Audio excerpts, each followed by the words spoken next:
Hi,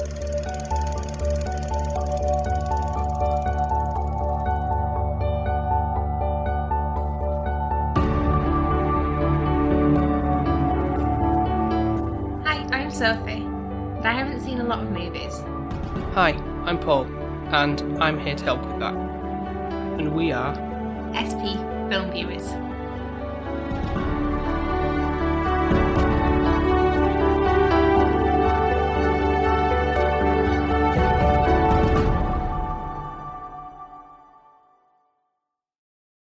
Hey Soph. Yeah? There's a colonial woman on the wing. What's she doing? I don't know. Why is she there? So, I don't know what a colonial woman is. Am I thick? Well, I think it's something to do with, I guess, like from the old world, if you will, where it was someone who, like, the traditional, like, stay-at-home Oh, like a housewife. Yeah, cook and clean and maintain all the stuff and, the farm, So the you land mean- while the husband was out doing whatever. You mean what I am, really, yeah? No comment? You don't really sort of do to that extreme, do you? But I cook and clean. So, the film is, if you haven't, well, maybe maybe not a guest, to be honest. But we went for something a bit more light-hearted this time around. Obviously, after the slightly intense thing of reading subtitled films for the majority of them the past 3 times. But yeah. so I kind of wanted to revisit this one particularly and see if it can tickle Sophie's funny bone. What funny bone? I'm pretty sure I've broken it. And so we're talking about 2011's Bridesmaids. So when he said this to me, I'm not going to lie, I am into chick flicks and I have tried halfway through this film. So I wanted you to see it all the way through. I stopped halfway, didn't I? Because Not in this recording, of course, but No. Obviously whenever you saw it, I don't know how long ago it was. Well, I was being a teenager and I still didn't find it funny then. Okay. Which, it was a shitting scene where I got to. Uh-huh. And it was just like, this is too much, this is unrealistic, this is just absolutely bonkersly shite and bizarre. It's like, it's not even a thing, this would never happen. And I just turned it off. I was like, right, no, I don't want to watch anymore. So when you said this, I was a little like, I don't really know how I feel. To be honest, my judgment of it was kind of clouded, or like what I really remembered, because I remember seeing it with some friends after like New Year's Day, basically. Were you hungover then? So, a little, well, yeah, I guess we were. So it would have been hilarious. Been funny. Obviously, it's more funny with a group of people. That laugh, which is not fun when Sophie. I know. We were a lot younger back then, so yeah, we probably would have found it a lot funnier than it probably is today. The group of friends that I know you're on about, you will have definitely found this absolutely hilarious, and I'd have been sat there like, yeah. I say shout outs to, well, Alex will know if he's listening, and also Leonie was in part of that group, so. I'm so glad I wasn't there. I don't know what I'd have done. You'd have all looked at me probably weird, like, why aren't you laughing? I'm like, this is not funny. So I thought this would be kind of interesting to see, like, as we'll go through the beats of this film, like, to see, is it quite as bad as something like the humour that would be in The Hangover? Or no, weirdly, I don't mind The Hangover. I'm bizarre. Like, that is the only one. The first one. Yeah. Thought it was absolutely brilliant the first time I watched it. Did you watch that as a teen? Or? Yes. Yeah. And it's a thing me and Sarah would, every New Year's actually, believe it or not, watch. Okay.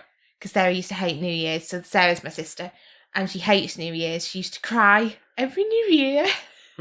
Bless her. So we used to put The Hangover on to cheer her up. And it worked every time. We had Maltesers and The Hangover. And that's what as New Year's. But you didn't actually have hangover the next day. No, we didn't. Yeah. And I love that. No problem. Okay. Now, I wondered if you like look at it now with a more critical mind, you'd be like, oh, this is So maybe that's something to look into maybe in the Maybe, future. yeah. Yeah, It might be revisit. something that we can do on a birthday Or one. something, yeah. Anyway, so...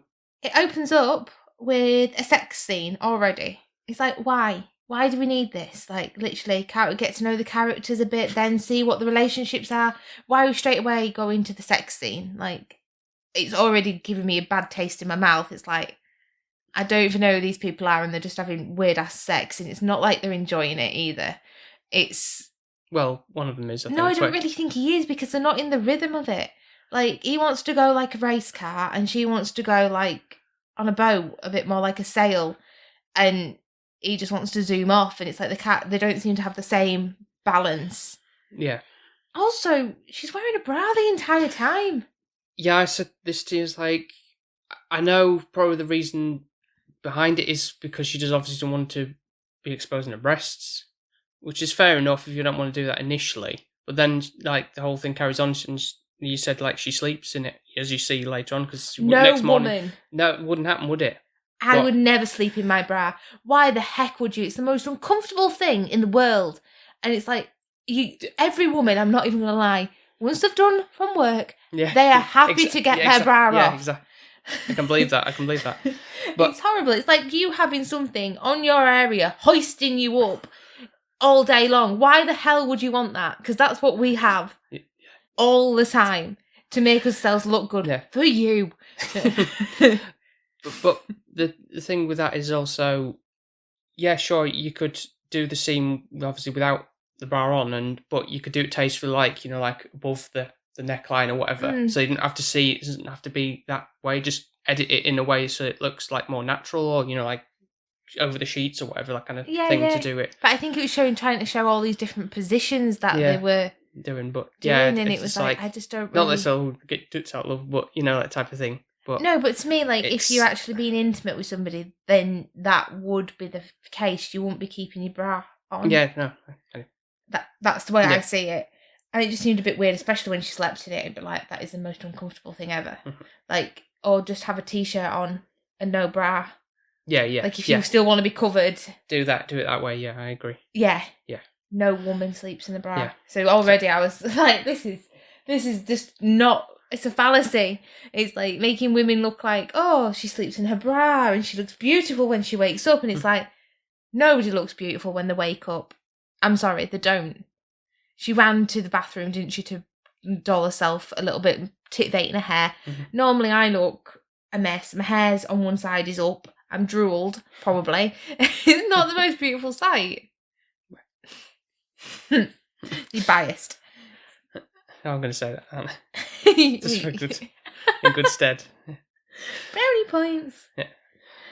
But obviously, you soon learn this is kind of just a fling that she keeps coming back to, like a moth to a flame. And bad habits lead to late. No, Ed Sheeran's new song. No, I'm not allowed to sing that, am I? Don't, because it's shit. It really is. And I love him, but it's not his best. At least you're trying to keep this relevant to the times of this recording. Yeah. But this is what it links in with the song. Bad habits. She seems to just have all these reoccurring bad traits and trends in her life. And she feels like she's hitting rock bottom, but her attitude and the way that she's going about things and her choices, like one night stands, where's that going to lead you? It's not, is it? It's not going to lead you. It's not going to serve you well. No. So it's like one of those things where I think now if somebody's not serving you well and they're making you a bit miserable, then you need to, as horrible it may seem, your ties need to get cut a little bit. And I think that's what she needs to be doing. Yeah. So she's got a best friend and she's called, I can't remember. It's Lillian and our lead lady's called Annie. Annie. I know, I remember Annie. Also, Lillian, I feel like it should be Lily. So she's engaged, and can I put another thing in here? Yep. Technically, it kind of came out a good weekend, this did, didn't it? Yeah, as we're recording this, Sophie's sister is also engaged. And it's been a while. This engagement should have happened so much sooner. They've been together 13 years, and you know that it's one of those things where you go, why are you not getting engaged yet? It's been like a reoccurring thing, and it's actually happened. Yeah. So I get to be a maid of honour. I'm hoping I don't end up like Annie Yeah. in this situation. I'm pretty sure Sarah hasn't got some other mysterious person who's in her life now and just be like taking over. I But hope not. Unless it's someone down in Liverpool. No, I don't think so. We No. should be okay. I think we'd know about it, wouldn't we? I would literally be an Annie. I would be like, get off, she's my best Yeah. friend. I understand how this rage in Annie can come out in her. Yes. Especially when you see in your friend being fake and false and not true to themselves. So there's very good morals in this film, even though there is so many moments that I'm like, oh, this is so bloody cringe. Yeah, like one point, and we said this even back when we were watching it way back when, the whole thing where they're doing obviously like the engagement party. They have so many things going on. Like me and Paul are actually engaged, and we're meant to be getting married hopefully next year. We were meant to get married in October this year, yeah. But we've chosen with everything, one thing and another. It's best just to have the proper celebration. We want to dance without a mask on, and we want to sing, and we want to do all of that. What you wouldn't be allowed to do. Yeah. So the cringe scene I'm referring to is where they're doing like these speeches. Helen and Annie are doing to like almost like one-upping one another. This might happen with you because you've got 3 best men. I certainly hope not, but it's a bit like a Family Guy joke. Just letting it drag on and on and on. I even did to you, didn't I? Because we were watching it and I was like doing the finger of like, right, okay, just wrap this up now. Yeah. Oh, it was horrible. I've actually put on here, cringe, horrible, wrap it up. Yeah. It was like such shit fodder. Like it didn't need to be there. The film surprisingly is like 2 hours 11 minutes or something like that. It didn't feel that long. But it's like, you're pacing it out. That's like a good 5 minutes or so. It felt like of just doing that. It's like really. There were certain bits that felt like went on forever, and other bits which went by quite nicely and flew quite well. Yeah, and we'll get to that as we come to it, because there's parts I'm like, they could have paced that a bit better with that story. But as we go down the line, I'll mention him. But absolutely hated this passing she's my best friend, and it's like, I just like to say, who would do that? Like, would anybody do that in the world? Like, I don't really think that's a thing where, unless somebody's really pathetic, like we're not 5 years old here. Yeah. This isn't the playground. She's my best friend. No, you can't talk to her. Yeah. It doesn't happen anymore. You just have to be civil with people. Like, even if you don't like them, you just put up with them, don't you? You try to, yeah. Yeah. Then you just, behind the back, go, oh, did you hear what she said? Which is what, again, is a line that's brought up later on anyway. Like, talk about him about like a normal person. But what you do, the problem is with that is she's your best friend. Mm-hmm. So you would normally bitch about that person behind that person's back with your best friend. It's a bit hard to bitch about your best friend behind the back. Who's kind of like taking over the whole preparation for the wedding and all that. So some weddings, aren't they ridiculous as well? Like the fact that it can go this extreme. Like, oh, it has to be so grandeur and perfect. So luckily Lillian's got this Helen who's $1,000,000 rich. Yeah. And basically thinks she can plan everything and it's all extravagant, and it's like, is this really what it needs to be for the wedding? No, I think that's the fairy tale one in a modern society. Like everything has to be like, the doves flying out and all that stuff, and everything's got to be in a castle. Owl, but you won't give me that. No, I could see that going horribly wrong. But that like in a sort of thing that would happen in this film or something, like, or a comedy of some description, But yeah. I know it's one of those. Ours is quite simple, isn't it? And I think with watching this film throughout, it made me really want to get married. I'll let it have that. Mm-hmm. I don't know if it's because it's something relevant to us that will be happening eventually. Yeah. But I just don't want all this drama when we get married. I just want everyone to get along. Well, we're still planning little bits and bobs. It doesn't feel like this one. I think it'd be very stressful to figure out everything's got to be like perfect and get everything sorted. It for us, it's not like that. It seems kind of a breeze, and not to toot my own horn, but it's not like this kind of feels a bit easier than I thought it was going to be. Normally, you're like, maybe it's obviously because near the time it's going to be a bit more like that. Boom, boom, boom, boom, boom. But I guess we'll see. Yeah, you're going to be saying that like a year moment, later. You'll be yeah, like, why did I ever say that? And at this point, we obviously meet like some of the other bridesmaids as well, don't we? We've got Becca, who you were like, oh my god, that's Erin from The Office. The Office, yeah.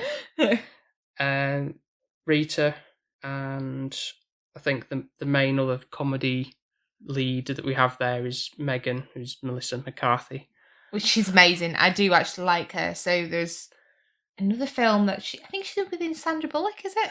Yeah, Heat, I think it's called. I didn't mind that. I haven't seen that, but I don't know, I don't know. Don't say I didn't love it. Yeah. But I didn't mind it. It wasn't like I can tolerate it. Isn't there another one where she's with like Jason Statham or something? That's a similar. Yeah, like, I've seen that as well. I forget what that's called. Oh, I don't know. I've seen it, but I don't know what it's called. Yeah.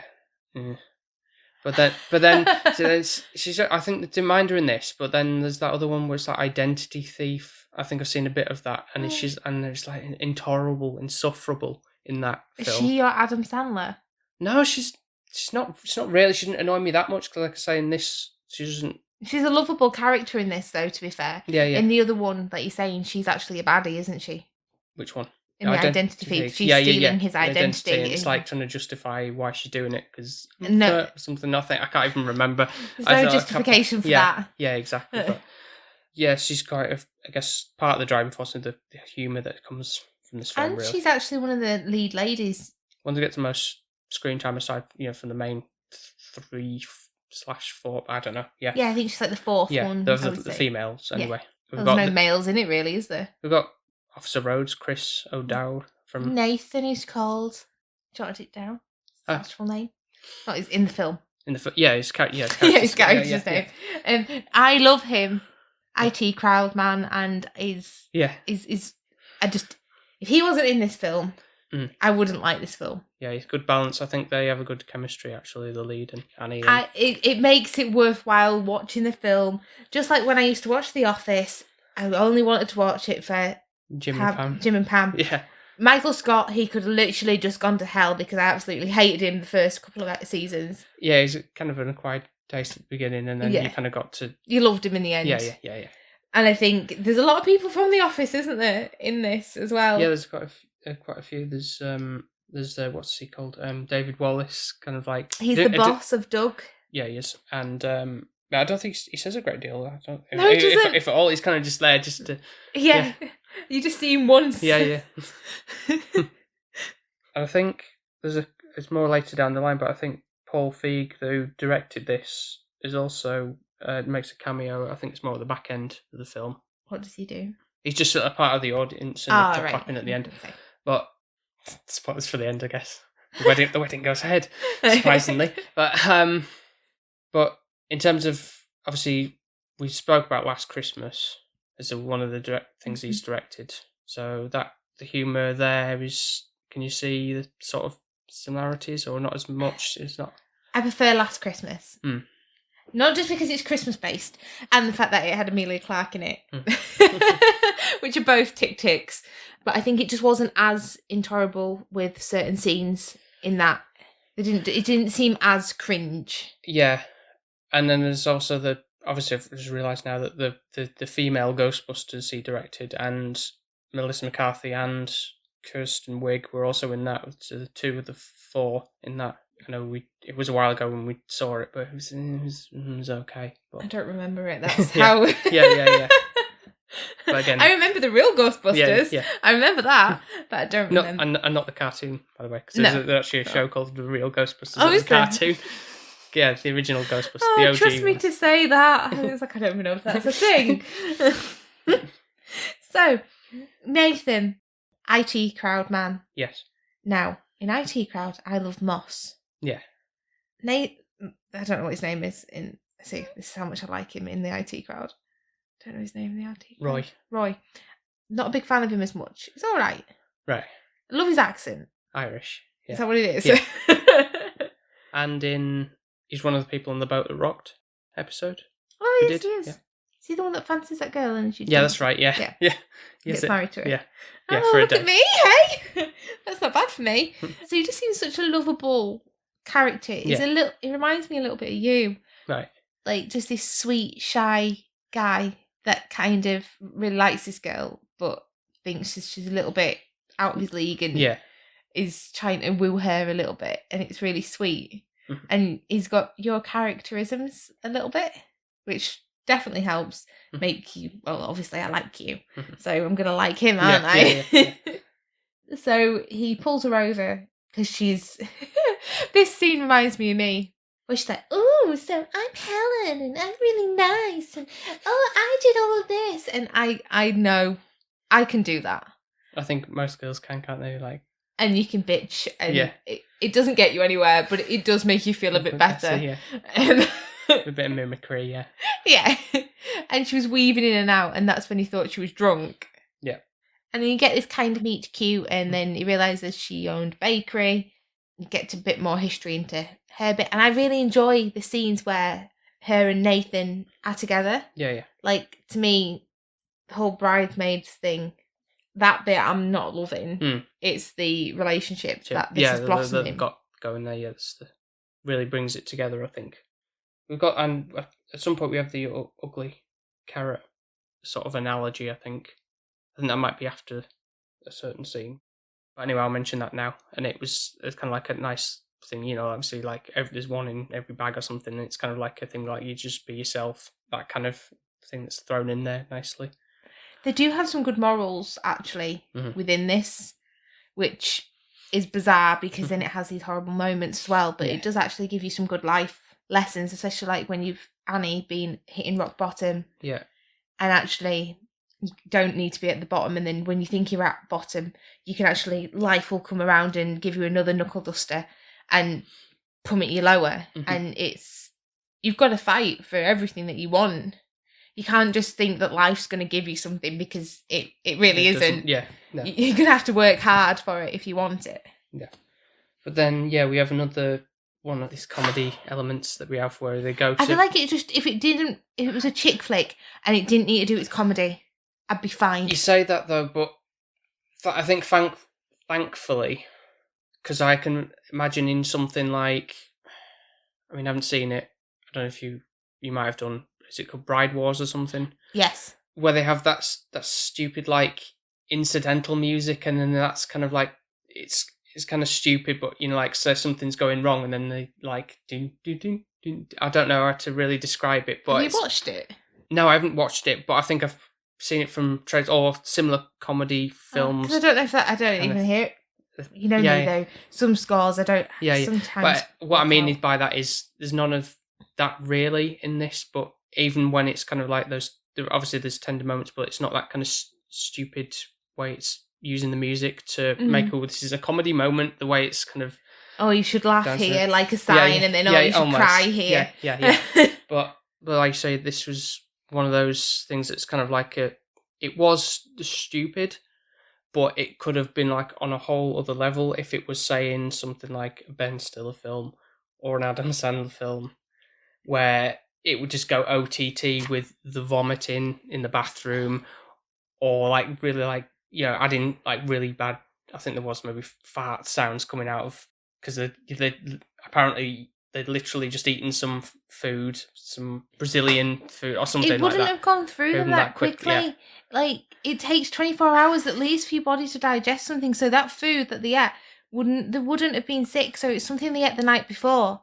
So they're all blaming Annie, and it's not her fault, because that's unrealistic. That's not how your body works. Yeah. So first of all, that is my bugbear with that one. Like, literally, they've just had food and then they're shitting themselves. It's like, no, that's incorrect. Other than that, I get where you're coming from. It could be worse. Yeah. It could be projectile vomit. It still is so bloody cringe. Like, they're in these dresses. No, I'm not denying that it isn't. They're in these designer dresses, and they're shitting themselves in the dresses. One of them. My question is, does she have to pay for that? Is it now her shit dress that's like she's shatting, or what? Yeah. I don't know the logistics of it, but like, you don't get to find out what the expenditures and what are the costs on this. Like, if I went today and went to go to a wedding dress shop and shat in it, I'm pretty sure I'd have to pay for it. Yeah, you break it, you bought it type of thing. Yeah. They're not going to go and take it to the dry cleaners, are they? Oh, we're going to have to put this in the shit dress in the sale now. Don't work that way, does it? No. Also, the other bit was when this other girl was sick on the other girl's hair. I was like, bleh. I couldn't. Yeah, and then I guess probably the most really cringy part is the bit where Melissa McCarthy's character is like says she can't go to the toilet, so she's still like, "I'll just go shit in the sink." It's not going to go down unless it's like diarrhea. Well, that's what she said. It's like lava or something. She said because like if it was like a torpedo poo, yeah, it's just going to stay there, isn't it? Oh no. To be honest, it could have been a lot worse, but it Don't was make pretty. Up for it. It doesn't. I'm not. No, I'm not. I'm only defending it partially. I'm saying, yeah, it's like I could do without, but there's got to be some funny comedy thing because it's got to match what Hangover or whatever would be. But it's not funny. It's not. It's horrible. It's like one of those things where you're like, oh, I wish I could fast forward this bit. And this is where I got to with this film, and I stopped. Yeah, that's what you said. And you said, is there any more things where the people are shitting in the street? I'm thinking, I don't think there is. But to be honest, in my head, I thought it was, when you said that, I thought it was like Annie doing it or something. Like later on, I was like, no, maybe this is probably what you're on about then. Yeah, I think it was the whole extreme of shitting and all of that. I was just like, I'm not impressed. One of the things that comes up later on, though, that's probably one of the best like comedy scenes anyway, really, is the whole incident with drunk Annie on the plane, really. That's kind of like one of the funniest lines. So I'm just going to go back a little bit and just feel sorry for Annie. Yeah. So she's trying to plan something. Mm-hmm. Now, I'm the queen of planning. I'm really organised. I want to know when, where, what we're doing, who's coming, yada, yada, yada. Mm-hmm. I want to know it all. I would be the best maid of honour, so Sarah's so lucky to have me because I am so organised. I'm going to be amazing. And Annie, bless her, she tries. Mm-hmm. She's struggling a little bit financially. She's living in a flat with two English people. Not English though, are they? Well, one of them is. I know Matt Lucas is, but the other one ain't. It's like a sketchy, like I know she's Australian, but she's trying to put on a British accent, and it's really like going all over the place. Yeah, really not working. And she wanted to go to a log cabin, do a French theme, and then Helen decides, no, we're going to go to Las Vegas. Poor Annie can't afford a first class or business class ticket. Yeah. And Helen knows this. Yeah. So she's trying to hate girls like that. So many girls. One up. Yeah. So many girls I used to have be in school like that would want to be better. Mm-hmm. And it's like, you can throw money at people, but it doesn't mean you've got a relationship. Mm-hmm. So now you can go back to Annie being on the plane. I really like her in this. This is actually one of the best. Subtle comedic thing. This is why it's good, because it's subtle. It doesn't have to be shitting and vomiting in the street to make extreme, you laugh. Like bodily functions, child humour. No, like, I get what you mean, yeah. That's what I feel like that is, and this is more adult humour way. Yeah, we can all relate to somebody being a bit tipsy and under the influence kind of thing, and just don't know what they're saying. I'm a saint. I know you're not a big drinker, but yet to find your what type of drunk you are. I don't like being out of control because I don't know what I'm going to say. There's a lot that goes in my head that I bite my tongue.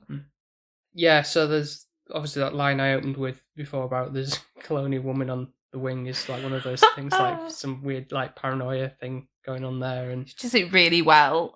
Yeah. But this is because of Helen, because Annie's really frightened of flying. Yeah. And has got the jitters, and she's not got her friends with her. So she gives her some tablets. And why the hell Annie takes it? Like, this is your choice, love. Yeah. Don't take tablets and alcohol. It's a bad mix, right? Yeah. There, isn't it? So not a good combination. And so she's way off her head now, bless her. And one of the other ones is like when she obviously tries to sneak into first class and like just to put some glasses on just because she's already been caught before. So they're like, hey, can like hang out with you guys type of thing. But then she's like, we'll put some sunglasses on. No one will know it's me type of thing. And so this guy, this air hostess, male one, called Steve. That's kind of comes up in a minute as well because she's like, right, you've got 3 seconds to get back to your seat in coach. And she's like, 3 seconds? You can't get anywhere in 3 seconds. You're setting me up for failure already. Which is She's kind of right. Yeah, she is. Yeah, she's not Yeah. lying. No. Like, no one can get anywhere in 3 seconds. Like, No. literally, Paul, stand up in 3 seconds. Well, that you can do. I don't know. Depends. You're on a Wisley chair. You've got to rotate. But then she says like, "Oh, I'll move stove." It's like, no, it's Steve. And it's like, oh, stove. What kind of name is stove? Are you an appliance? That's a good. I did like that. Yeah. And actually, Sarah's fiance now is Stove. He's called Steve. So that'd be a joke. Yeah. In joke for this weekend. Even though the version that I would say is Stefan. Yes, Steve. That's how it's Stephen, spelled. Yeah. And so Stefan. Yeah. Not with an F. Stefan. No, PH. PH. Yeah. But we also have this back and forth with Melissa McCarthy's Megan. I think you made this funnier for me. Because of what I pointed out. Yeah. So the fact that she's sitting next to this guy who is in real life actually her husband. She's trying to seduce her husband. Yeah, or talk down to him or whatever, and he's like, "I'm not interested," kind of thing. And then it kind of develops into she's trying to be like proper seductive to him, and he's kind of like get away from me type of thing. So I kind of find that quite strange. Like if you had to act like that, and I was being like that towards you, that'd be really hard. I can imagine to turn you down. But obviously, it's done in a way a bit like. Oh yeah, you like that. It's some really weird. It's kind of like a bit off-putting anyway. So it's the way it's done. It's obviously meant to come across that way rather than in a. She's very good at putting off men. So I'm surprised she's actually married. Bless her. Oh. She's lovable, but it's just the way she can act. Like. So what I'm referring to about a sort of like, I guess a part of the story that doesn't really go anywhere later on. Is the part where it was Rita and Becca are obviously sat next to each other and they're having drinks or whatever, just talking about being married and stuff. Rita's in this, she's got 3 kids or something. She's like, "Oh, I'm sick of my husband," type of thing, and all we do is have sex, and it's like I just don't, just want time for myself, kind of thing. Yeah. And she's almost saying to Becca "Oh, marriage isn't that great," type of thing. And then aside from this meeting on the plane, this hasn't really developed anymore. Think the story would go somewhere with that. Well, she end up maybe kissing, don't they, at one point as well? And I'm like, what the heck is going on there? Yeah. How much did they get paid to have a random kiss that then you don't know naff all about? Yeah. Later on, it's I don't get it. Yeah, that's one of the things. There seemed to be no time to delve into that. Well, you could have scrapped that bit. And cut the speeches down. Yeah, yes, yeah. I mean, yeah. They get kicked off the plane, don't they? Yeah, because of Annie. Is that because of the colonial woman? Yeah, yeah, yeah. Is that what is the icebreaker? So then they have to go by coach to Las Vegas. I'm guessing. Oh, didn't they even get to Las Vegas? No, I think they're landing. Where was it? Somewhere beginning with M. I can't remember now. So do they drive back home then? Is that what it is? I think that's implied. Yeah, it's kind of or certainly Annie goes back home and she meets Officer Rhodes again, and then they kind of meet up they go for a drink at the bar, and then they get taken to the back home. Yeah, I do think that's a bit too soon. I feel like they could have had a little bit more romance within there before they had to get to the bedroom. It doesn't always have to happen in the bedroom where things can spark. Mm-hmm. I think that's where Lillian's kind of said to Annie, isn't it, that Helen might be the better option of being her maid of honour. Yeah, which I think is harsh. I know. Just because she's not doing a good job planning things, she's still your best friend. At the end of the day, yeah. I don't really think maid of honours, I don't know what the jobs should be, but at the end of the day, it still should be the bride planning the wedding. They just help you. Yeah, it's not like you're passing it on to your PA or whatever and just you deal with all this stuff. Yeah, it doesn't work like that. You still got to make the choices on things. If someone did that to my wedding, I'd be like, wait a minute, I want to plan it. It's my wedding. Yeah, yeah. Naff off. Sure, if it's someone to help guide you in the right way, give you options, then fair enough, but not completely right, you are doing this and that is that. No. Unless I was oh, I'm undecisive. Yeah. What do you think? Yeah, then that's advisor. Fine. Yeah. But not just take over. Helen would literally, if I had a Helen in my life, it'd be like, whoa, I'm only doing this once. Yeah. Get away. Yeah. I would want Annie all the way, then Helen. Yeah. But then Annie kind of has the thing of she's getting a bit oh, why are you kind of controlling my life too? Officer Rhodes, because he's like, he wants to do a nice gesture and like, oh, I've got some things to make a cake we can bake today, type of thing. He's like really I sweet. think that's so It's cute. cute. Like, it's so cute. Yeah. Like, what man does that? Like, he's really sweet and really into her, and he wants the best for her. And actually, she needs to make the choice of going with him because he's the best thing that's happened to her. Yeah. It is a bit pushy, but he's trying to inspire her. Yeah, because he can see the potential in her, and she's kind of like, no, I'm not, this isn't for me, this isn't really working. So they leave on bad terms, and everything else is kind of, at this point, you know, the low point of the character that, you know, it's like, well, that's got to happen in this part of the story, the third act, to get the redeeming element at the end. This is how a generic movie goes. Yeah. Yeah, so she loses Put the pieces in the slot there, yeah. So she loses her job. She gets kicked out by her British roommates and has to go and live with her mum. Yeah. She then... Oh, no, we've missed a bit as well. She goes to... Oh, no, this is after the... Oh, is it? Yeah. It's shortly after, because I think her mum says, like, come on, let's go to the... wedding shower, would you call it? I don't know. Like, I know you have a baby shower and you have, like, a hen do. Yeah. But I think that's what Las Vegas was. So I don't know if there's something else in America that you do for the wedding. I don't know. Seems like this is dragging on. Like the fact that they get pink lemonade as they're coming through the driveway, and then she doesn't have a coaster thing. So how long is this? Yeah. How long is this drive? Yeah. And then she gets on a horse. It's like... I'm like, what the heck? This is just far too convoluted for a wedding, like, shower. Whatever a wedding shower is. Maybe we need to Google that. I don't think we need one. No. No, but of course, we have another upstaging part of, like, Annie does his thoughtful, like, box of trinkets of, like, you know, this is how we were as friends and things, you know, that's really nice. Honestly, if it was a very thoughtful gift is always sometimes better than maybe something that's like the ordinary that you might expect type of thing. You know, like some... Say for a wedding thing, for example, you can get some like silverware or something. Yeah, like it's plain. Like putting a meaning behind it, isn't it? Yeah. And then of course Helen's like, "Oh, I didn't really have time to give you." So here's a card, and then she opens up and it's like, "Oh, we're going to Paris to get your wedding dress," and then Annie's like, "Face of thunder." Well, to be fair as well, Annie had a right because she wanted to do the shower as a Paris theme, and this is all about that. Yeah. And then they're saying, right, we're going to Paris.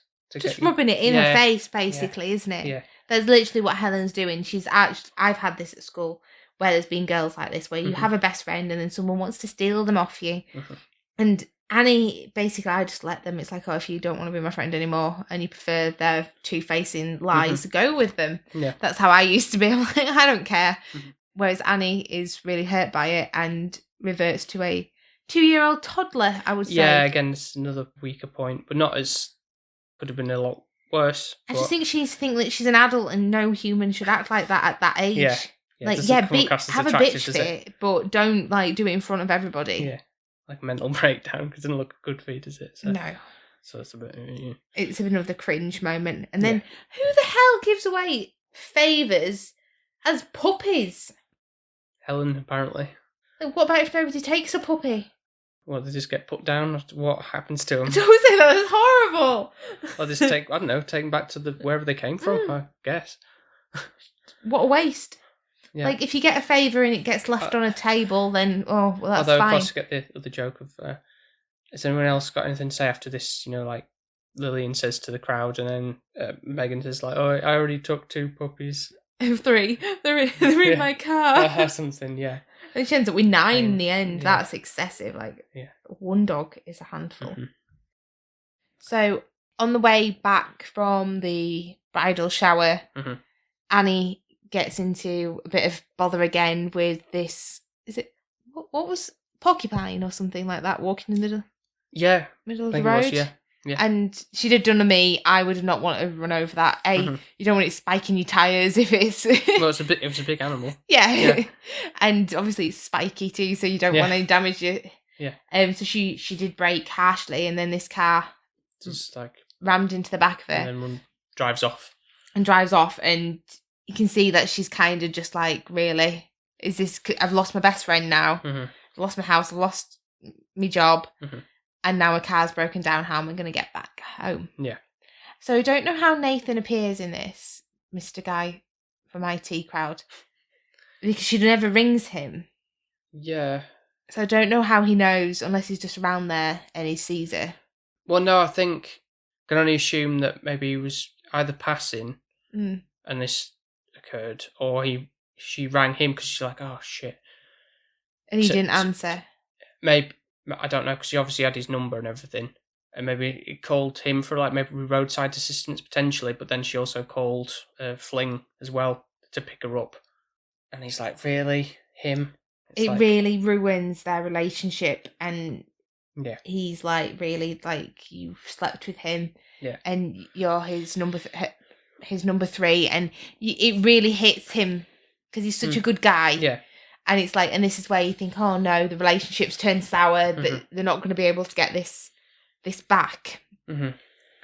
So, also as well, being a number 3, like, everybody should aim to be a number 1 in any situation. Why is she even settling? She's not even number 2. That's Exactly. another thing that's kind of obviously that I don't know if that's something that she didn't even know herself at that point, which is maybe part of the joke there, if you want to call it that, because like, oh, she's not even a secondary choice for him to be sleeping around with. It's she's even below that, so it's like that really digging it in there. Yeah. That she's like her life's going down the pan. And then we have a return of Megan with the puppies coming to visit her when she's sitting at home at her mum's watching Castaway on the... Oh, I love Castaway. Yeah. It's better than this film by far. I'd probably like to see that again, actually. I haven't seen it in a good while. Oh, you're going to make me cry when he loses Wilson. It's like, I'm absolutely beside myself. I know it's just a football. I know. That scene was playing out as well, so you were like, oh my god. And it just get really upset about Wilson again, and it's like... Yeah. Traumatic. So then and we did laugh at this part coming up as well when Megan's like, what's she doing? Like, oh, life, I am life, I'm kind of getting in your face type of thing. I think it's just so true. Yeah. Like, literally, everyone needs a Megan that says, life's going to slap you in the face. What are you going to do? Are you going to lay there and take it like a bitch? Or are you going to get back up and be a badass about it? Which one are you going to be? Yeah. Because life's not going to... It's resilient. And it's so, so true. Mm-hmm. Like, there's been plenty of times where there's been situations of like, why is this happening to me? And you can go into this self-pity, loathing kind of slum. Mm-hmm. But when you're in that state, you're not going to do anything about it, are you? You're not going to improve. And I think it was just a really good metaphor. I liked how it panned out on that one. To be fair, I did enjoy it. And it made you laugh. It did, because somebody was just slapping somebody, pretending to be life. Yeah. If I could get away with slapping people, going, oh, well, this is life. Yeah. Especially to people I didn't like, I'd love that. It's almost like a sibling thing, isn't it? You know, when you playing with your brother or sister. I used to always rough my sister up. Yeah. I'm the baby, but who would win in a fight? You're going to be scared, Paul. It would be me. I am brilliant at this, so I believe that. Yeah. I can tackle her, and she will never see it coming. I'm just like life, like boom, boom. It's so fun. So I would love to have been Megan in that role. Yeah. I really liked that scene. That was my best bit. And as well, I don't realise another little metaphor, which, I like. Megan was being a friend to Annie. Yeah. And Annie couldn't see it. Yeah. And it's like one of those things, yet again, you sometimes don't realise what you've got until it's gone. Yeah. Like, she was so hung up about Lily that and all that, yeah. She couldn't see that other people were trying to make an effort for her. Yeah. And then I think we're kind of getting to a point where... That's why it made me laugh. Sorry. She actually bites her ass. Oh, right, yeah, that's right. Life can bite you in the ass, and then she's going to bite her in the bottom. Another line that she said, which I quite liked, was, "You are your own problem and your own solution." It's true. So true. Only you can make your life what it is and make it any better. You can't rely on anybody else to do that for you. Well, I mean, you can have some people to help you along, but yeah, ultimately at the end of the day, you've got to do the graft. The graft, yeah. And now I think we're sort of at a point where I'm on about the pacing of the plot seems to go a bit shoehorned in. with this whole Helen comes to Annie and says like, I can't find Lillian, don't know where she is type of thing. And they're kind of like this, I guess you call it heart to heart moment in the car, trying to drive around looking for her. And then this like getting Officer Rhodes again to be involved and like you got to help us, and they're trying to get his attention on that bit. What did you make of that? The comedic bit where they're kind of like driving back and forth, trying to like get his attention. Long-winded. Yeah. It was funny for a bit, and then it was like, okay, he's still not biting. Yeah. And then it was just like, oh, come on, just get on with it. Yeah. But then it's like, oh, she's at the flat this whole time, and it's like, what, really? And then I was looking at the thing, like, we've got like 15 minutes left here. Like, why is it been now all crammed in at the end? And like, how is this going to be? I couldn't remember how this gets resolved. And it's like, literally, it's not like a thing like, oh, she's not here or something, or you've got it wrong. She's literally just hiding under the bed, like, I'm going to do that thing. And it's so like, we wasted this much time on this comedy scene, stuff, on these other things, yeah. And it's like, just to have like, oh, I'm just like, I don't want to do the thing. It's like, this is getting too overwhelming and everything. It's on like, your actual wedding day, it's like everything should be sorted now, love. Yeah. So it's like, that seems a bit of a weird way of pacing it out. Also, the plot doesn't seem to make sense to me. Like, to get to that point, you mean? More just why is she now having a mental breakdown the day of the wedding? Like, when shouldn't it have felt a bit overwhelming when everything was happening? Like, now everything should be organised and you should be getting married. It should be all right. But I think it was more, though she does, obviously, a bit more clarity on it being the fact that she went back to her apartment because she says, like, well, this is the last time I'm actually going to be here in this house and I'm not going to be living here anymore. So it's kind of like, I'm feeling sad, and this attachment to saying I'm not going to be near you, Annie, anymore, or anything like that. It's like this tender moment that you're supposed to have, which, again, yeah, it's fair enough, but could you have not made a bit more room for that development or this epiphany type of thing going on? Really, it's a bit about that, and then it's like, right, wedding now. Let's get to that. It is true, yeah. And the dress is god awful. She looks like some loo brush holder or something. Yeah, like what is that? This Parisian thing that I guess she got that Helen recommended, or from the designer. She did like a ruffles, did Helen, didn't she? Every dress she wore was ruffly. Yeah, it's horrible. Yeah. The wedding though, OTT is hell. Like the fireworks, the lightsabers. She said yes or something. Yeah, well, everyone knows she heard it. Like, unless it's somebody who's deaf. Yeah. Then it's not like a football stadium or something like where it's like right at the back or anything. It's so I don't get it. I'm like, okay, that's just a bit extreme. Mm-hmm. Obviously, we know she was going to say yes, didn't we? Because she already agreed to be engaged. Yeah. So I was just a little bit like, okay.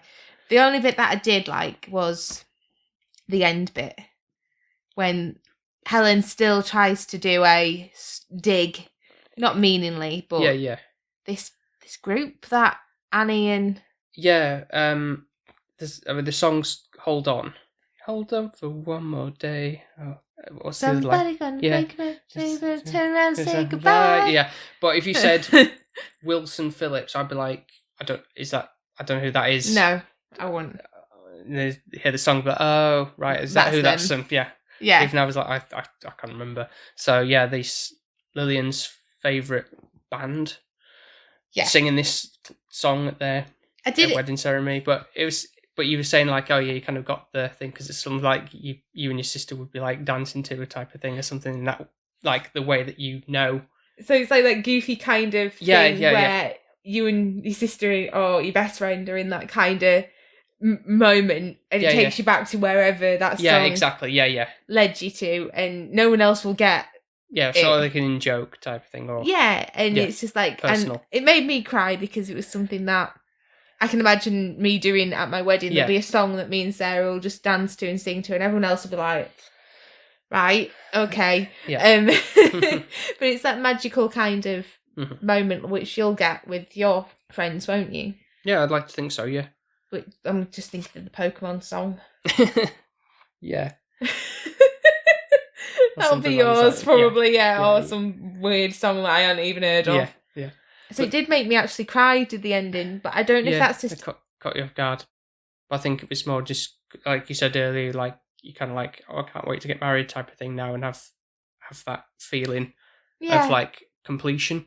Really, I think I feel do definitely want to get married. I feel like it's well overdue now for us. Yeah. Because we got engaged in 2018. Yeah. And it feels like we're near enough going to be the 5-year engagement if we carry on this way. Yeah. I don't want to be like that. No fault of our own as such, really. It's just like we wanted to do the planning properly, and then, COVID got in the way. So, yeah. Yeah, because you were pushing for 2020 wedding, and I'm so glad we didn't do that. Yeah. Me too. There's nothing else to think, because we're kind of like pretty much at the end now, isn't it? Kind of like the Annie and Officer Rhodes are now. Oh, yeah, I forgot about that. They're a thing. Yeah, he kind of comes to pick her up. Yeah. And then they're kind of like, they're back together now. That's good. Nice little bow it is. on that. Yeah, it is. It does work well, but I think she's really lucky to have him. Mm-hmm. It's normally not the way that you'd say. Normally it'd be like, oh, the guy's so lucky to have her. But no, I generally think her life's going the right way. But it's down to her choices that she's actually getting... Because she could go with the sleazebag man. Yeah. She's making the right decisions now. So obviously you can see her life going in the right direction as well. Yeah, and the only lasting thing that's kind of like a bit of a bum note, really, is obviously the credits thing, and then that song comes back on. Hold on. And then, like 2 minutes... like 10 seconds after that, it's like cuts to Megan and... What's he called? Air Marshal John. Obviously, I didn't refer to his name before, but it's like, oh, we just like we did it or whatever, and then it's like this, and like, oh, are you hungry for a sandwich or something? It's like, yeah, do we really need this? No, you don't. That's such a rubbish way to end. It should have just ended with her seeing Officer Nathan, whatever his name is. Air Marshal John. No, I mean Annie. Sorry, yeah. And Nathan. Have it, or carry on the song for a little bit longer on the thing in the post credits or whatever. That would have been fine. That would have been done. Yep, done. But no, we had to just like, oh.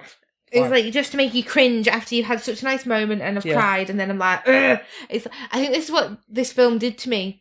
It gave me nice moments and then angered me, and then gave me nice moments again, and it's like a little bit of an emotional roller coaster.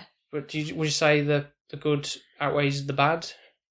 Majority, yes. Yeah. There is more of that than there are, I've got to say. But I think my 3 cringes are the shitting scene. Yep. The speeches, as well. Yes. Sorry, these are not in order. That's okay. Doesn't matter, they don't have to be in order. The one where she's at the bridal shower wrecking the cookie and trying to push the fountain, which, she's not going to be able to. And... That's not 3, that's 4 then. 4. I think just the end bit where... Just that little bit, yeah. So that's not really part of the film, but no, that's like, yeah.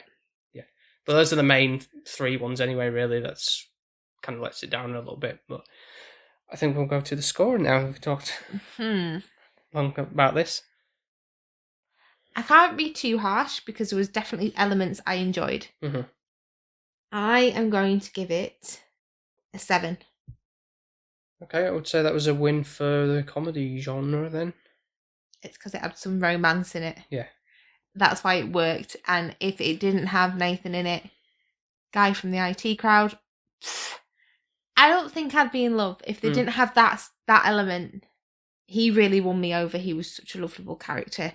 You know me, I always have to have a character that I love. And he was it. Mm-hmm. He was the down-to-earth, lovely character. Had some good morals, meanings behind it, like we've said. Only 3 cringe moments. I tolerated it. I'm not in love, but I don't hate it. Okay. I'd have loved just an Annie and Nathan rom-com. Yeah, I don't know as to how effective that would be as for... It worked for me. Okay. Or at least a bit more with them, I suppose. Yeah. Really. Rather than, for the 2 hours, he could have given us a bit more, I think. Yeah, and especially with the cringe moments, reduce those and give me a bit more Annie and Nathan. Yeah. It's kind of, for me, it's kind of either going... It's not going to be 7. It's going to be lower. It's going to be lower, but I don't know. I'm trying to weigh up my options whether it's a 6 or 6.5. I think because it was more enjoyable than some comedies, things that I would have seen or thinking back on or maybe what we've covered, but I think I'll go 6.5, I think, to be generous there, really. Despite the pacing issues in some parts, and like what you said, what we've kind of covered about the jokes that we have, which, like I say, I'm defending because of the fact of, like, it could have been a lot worse. Really could have. You shouldn't have to defend a film, though, No. really, should you? No. Shouldn't have to go, oh, well, it could be like... No. I think the chemistry between Chris O'Dowd's character and Kirsten Wiig, who's quite a good comedic actress anyway. And she's like this. I think she was like one of the Saturday Night Live contenders from back in the day and stuff, so she obviously done well. And like most things she's in, really. So that works for me there.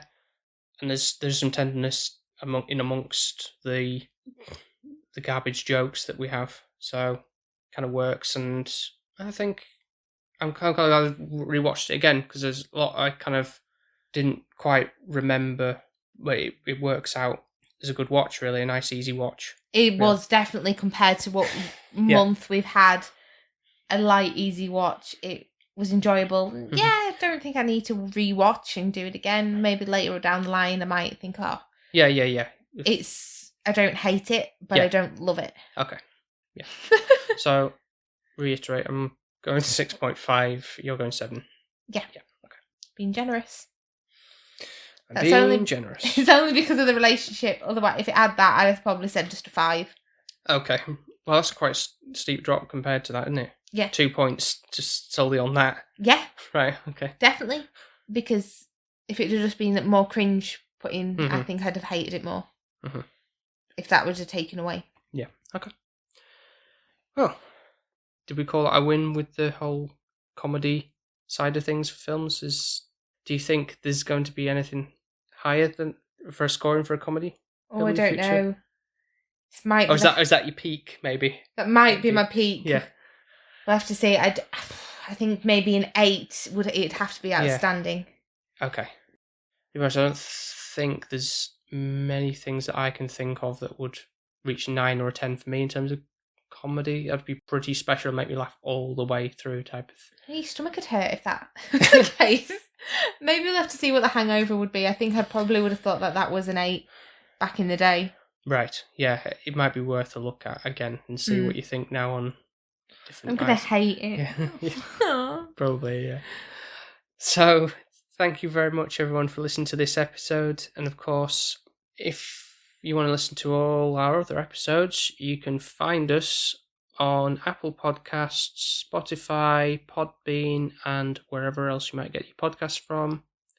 And, of course, you can reach out to us on social media, on Instagram and Facebook, under the handle SP_filmviewers.